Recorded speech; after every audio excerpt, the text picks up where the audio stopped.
everyone.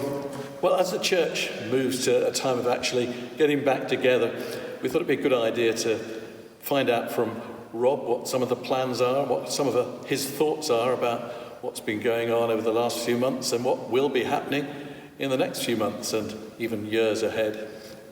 So, Rob, we both went to the same theological college, but certainly when I was there was nothing teaching you about how to cope in a church during a pandemic.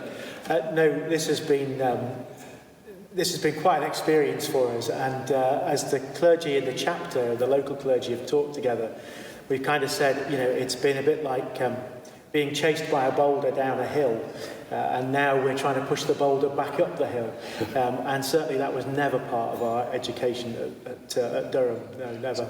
Certainly, I mean, just a situation like this, nobody ever dreamt of, did they, ever? No, not outside a science fiction movie. No, that's right. So what's it been like for you personally, sort of lockdown? What have been good experiences, perhaps? I think we've really enjoyed the slower and quieter pace of life, just in terms of our own well-being. That the skies were quieter, the roads were quieter, just the kind of the sense of urgency of everyday living. Even not going to the shops every day and having to think ahead. That's been a good discipline to learn, I think. And what's been hardest? Hardest has been, I guess, like everybody, not being able to be with family, not being able to have that sense of freedom. But for me, one of the most kind of difficult moments was taking all the church services out of my diary. It was a very emotional moment just to delete and delete and delete. And normally when you delete on your diary, it says just this event. But for that, it was all future events. And to take church out of my diary in that way was, a really emotionally difficult thing to do.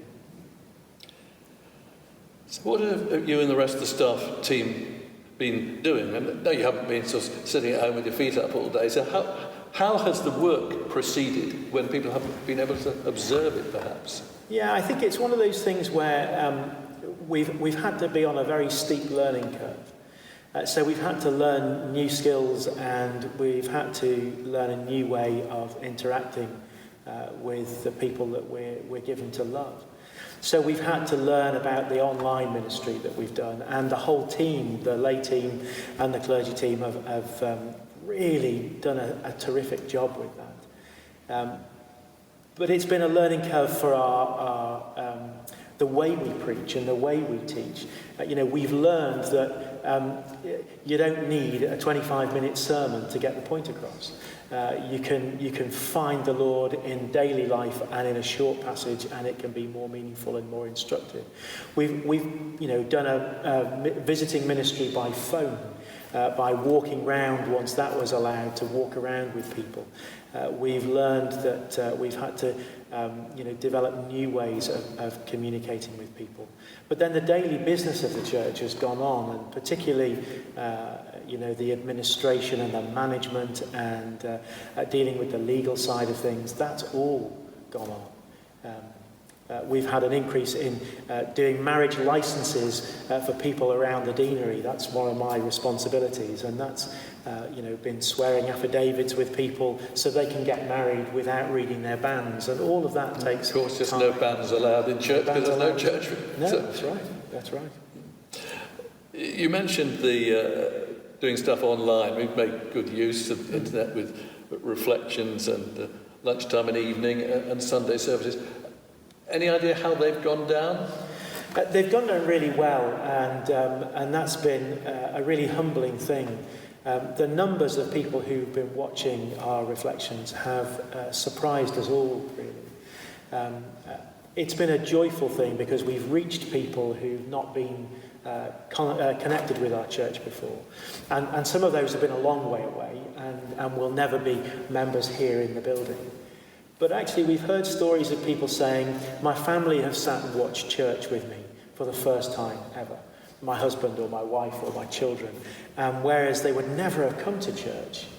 They've kind of, grumpily, grudgingly but enjoyably sat there and watched what's been going on and picked up the teaching and the worship and the fellowship that's been happening online.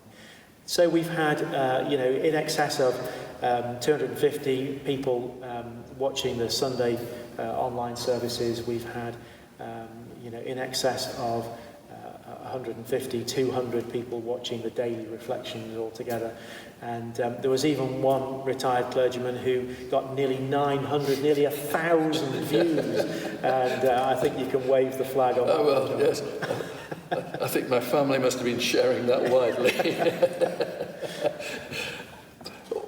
What have been the biggest challenges as you've tried to plan for church getting together again physically? Really, the biggest challenges have been coping with the expectations and the fears and the needs and the wants of our congregation, because they're so complex and they're so varied, and each of them are so valid. You can't just dismiss somebody's fears, and you can't dismiss somebody's need to be back. But what's made it incredibly difficult for us is that the rules that we've received and the guidelines that we've received, which we can play the semantics game, but rules are guidelines in this business, really, when you're dealing with this kind of situation, have changed every week. And sometimes what the government has said has not been what the church said, and sometimes what the church said last week isn't what the church says this week, but they've not told us that last week doesn't matter. And so it's very difficult to keep on top of and keep apace with the change that's gone on. The other thing is that we're a church, like many of the evangelical churches in the country, we're a church which finds its meaning in worship in the gatheredness of praise and prayer and fellowship and teaching. We're not a Eucharistic church. So for us, it's not been about the need to get the priest back behind the altar. That's not where we find the depth of our gathered worship. And all those things that we miss are all the things that, right up until quite recently, have just been not allowed. No singing in church, no kind of close fellowship in church. We still can't do refreshments. The congregation can't sing, but now we can have the music group singing. And so we couldn't do what we knew people wanted and still have a meaningful service. And at the same time, we have this huge constituency now online who want to be fed, need to be fed, and we can't just turn our back on them. So to produce the same kind of online service and a service in church which we would want to live stream would be a real clash of what we could achieve. So we've had to wait, as many of the evangelical churches have waited, till we can start to do church in a way that is meaningful to us. But from September the 20th, there'll be worship in the church building again on a Sunday with two 40-minute services. It can be a said communion at 9 o'clock and a more informal service at 11. What's the thinking behind that, two services and two different types?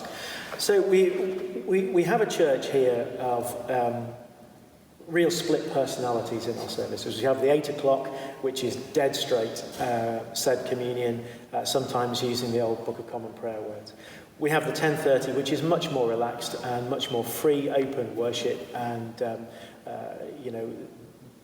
kind of worship that characterises us. Sunday evening, we have a much older congregation, and it's a much more traditional evening service. Again, not quite so relaxed as the morning. Much older congregation. And then, of course, we have the 4:30 traditional service, which happens once a month. So we've tried to find a way of accommodating as many people as possible within the confines of limited numbers, but also to maintain a sense of Sunday morning togetherness. And on top of that, to pick up those people for whom Sunday mornings is difficult and they would have normally come to one of our evening services, we're also doing a Wednesday morning communion service. So we feel we're hitting everybody, but doing it in a way that reaches everybody's needs, really. Yeah. How many people are we going to be able to get into the building now? You've done a few recalculations recently. Yeah, so we've done some recalculations. We've had new guidance from the Church of England about how we can lay out the church. Now that we have bubbles as well, that makes a big difference if you are in a bubble with somebody else. So we reckon now that on a Sunday morning we can get 80 tickets ready for people. So you'll book online for that. But then we'll have a few spares for those people who might turn up without us knowing. So if I forget to book and turn up, you're not going to be turned away at the door? No, we're not going to turn anybody. We really don't want you to forget to book, because we want to have the capacity for people who don't know to book and just wander in. Those people who've kind of watched us online and now we're open again say, I'm going to go to that church. So we really want to encourage our own members to book in. And it may be that you book in as a bubble of 2 twos because you spend that time together normally, or there's room for families of 4 or 5 if you can squeeze onto the seats. So we hope there'll be enough room for everybody. We certainly won't turn anybody away.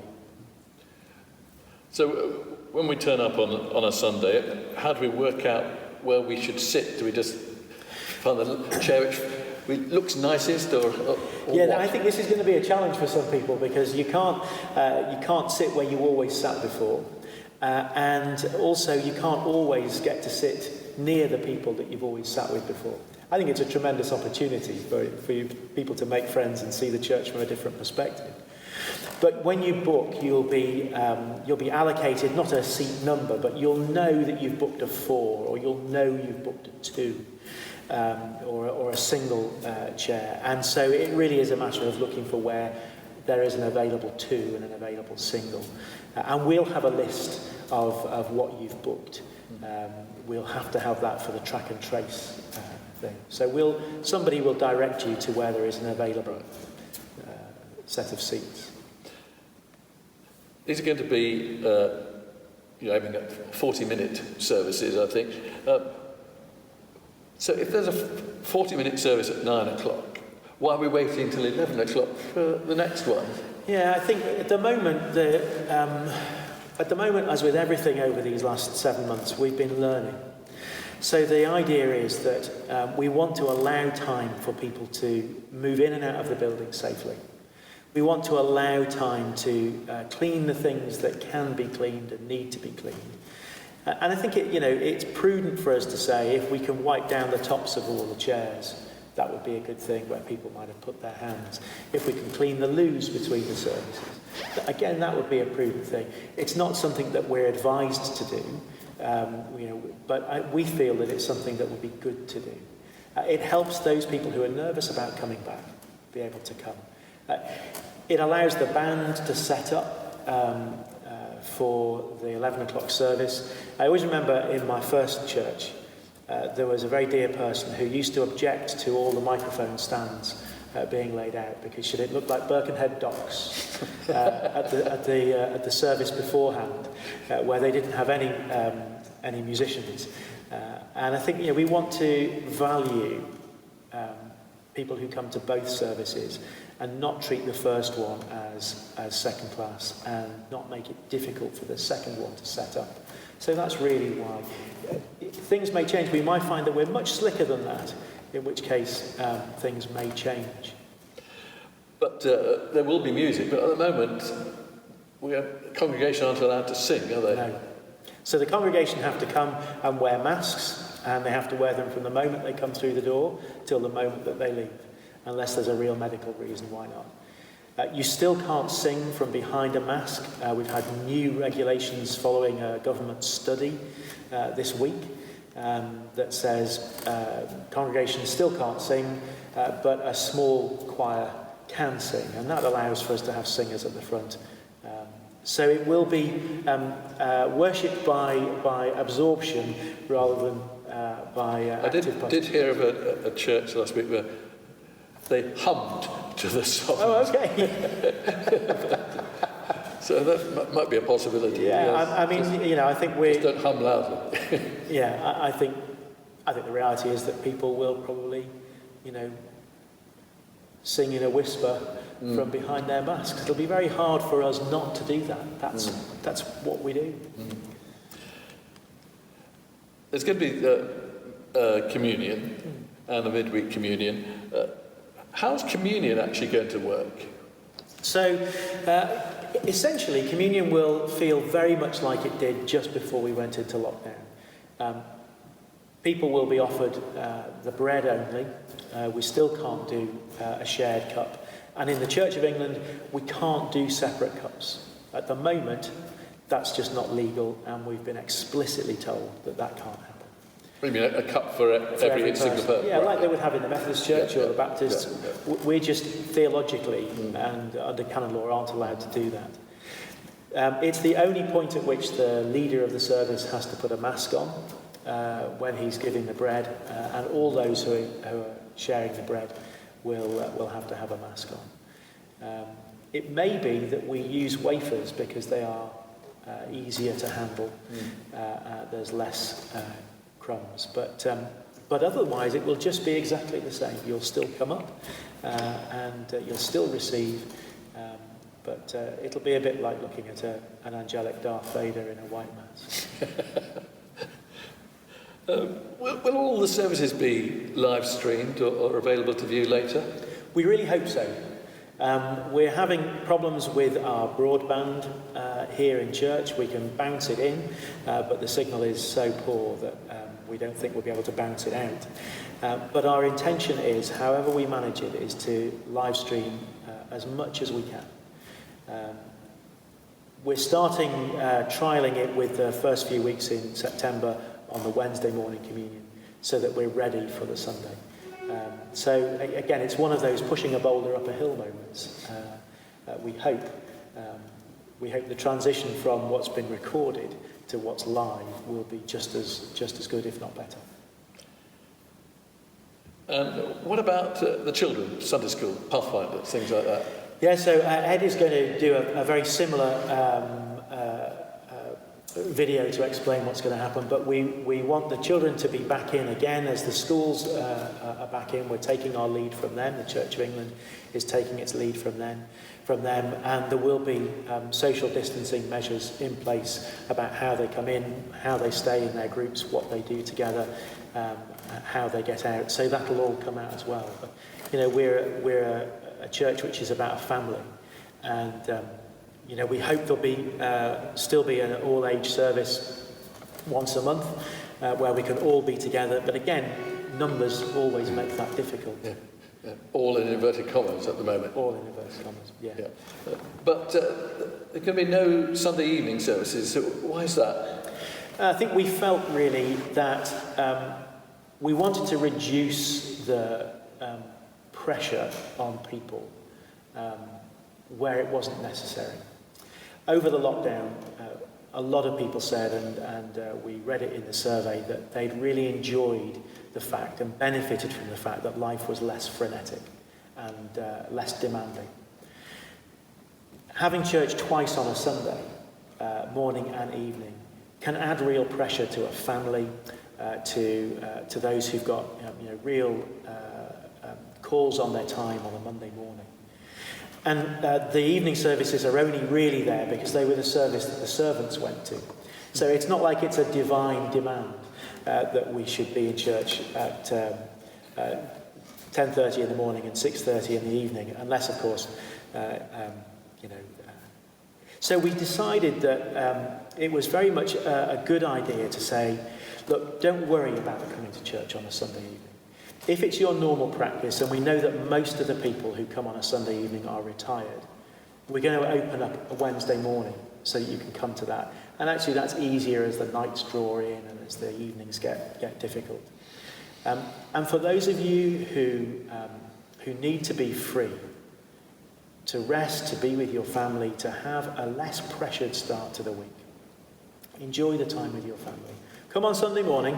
This is not a get out for church, but come on Sunday morning knowing that actually rest with your family is as important. So that's really the thinking behind it. With all these changes, new things, having to really get your head round stuff you'd never imagined before, how do you feel about all this? Is this all just a regrettable, best we can do in the circumstances stopgap, or is it more than that? I think it's more than that. It's some of that, but it's more than that. So there is absolutely a sense of this is the best that we can do under the circumstances that we're in. And we'll certainly feel that when Christmas comes around. Christmas won't feel normal. But it is an opportunity for us as a church to say, when we come back, let's be different. Let's be different in heart, let's be different in action, let's be different in attitude, let's be different in our understanding of the way each other worships. If we come back saying, I want to go back to exactly as it was, we're only going to come back dissatisfied. We're only going to come back saying, well, this isn't how I expected it to be, or this isn't where I used to sit, or this isn't... And we'll lose the opportunity to say, what do we do now? There's a very kind of early church moment in what's happening here, because it's a real chance for us to be reborn into a new activity and a new attitude. And for many of us, we've taken time over these last 6 months to get closer to God than perhaps we have done for a long, long, long time. We've listened to him, we've studied his word more frequently than ever we have. We've brought him into our homes for many people in a way far more intimately and openly than ever we have. I think the opportunity now is to say, as we return into church, let's not return to old ways, but let's seek the Lord and ask him to show us how what we've been doing over the last 7 months as a fellowship can translate into a new ministry and a new way of worshipping and a new appreciation of him and a new care for one another. We can't lose that. We should have had an annual church meeting in the spring. We should. Now it's happening in October. How's it going to work? Again, it's going to be different insofar as the numbers who can come will be limited. And for Christchurch, actually, that's a significant thing, because we have a very good attendance at our APCM.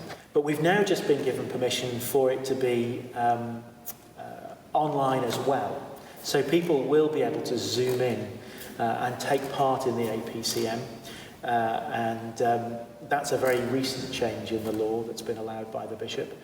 So people will be able to, if they can't come to church, if they either can't get a ticket or they're still shielding or what have you, then they can still come and be part. Finally, when do you think we'll be just turning up on a Sunday, singing our hearts out and hugging our friends over a cup of coffee? If I'm honest, I don't think we expect that this side of Christmas. I think we're not going to be in a position to do that until the government advice says that we can do that, and that seems to be until a vaccine comes. There will still be social distancing, and there will still be, quite strict rules. So I think we are facing this as being an interim life for the church, and New Year is going to be the first opportunity, I would imagine. Through all of this, Rob, what have you learnt maybe about Christchurch and about God? We spend a lot of time in church saying, why is it when I'm at my lowest, God feels at his most distant? I think that's a falsehood, because I think over these last 7 months, God has been, certainly in my experience and in the experiences of many people that I've shared with, God has been incredibly close. And even if he's felt distant from us through kind of church, actually in his spirit and in his personal encounter with us, he's been very present. And I've been staggered at that. I mean, even from my own point of view, doing the evening reflections every night for all those nights, there were sometimes I walked into my study and I kind of said to the Lord, I don't know what I'm going to talk about. If you don't come up with something, Lord, I've got nothing. And 97 watchers are waiting for something to come online in half an hour. And, thanks be to God, there was always something. I'm sure not always brilliant, but there was always something. And just that sense of God's presence and God's provision has been mind-blowing, really.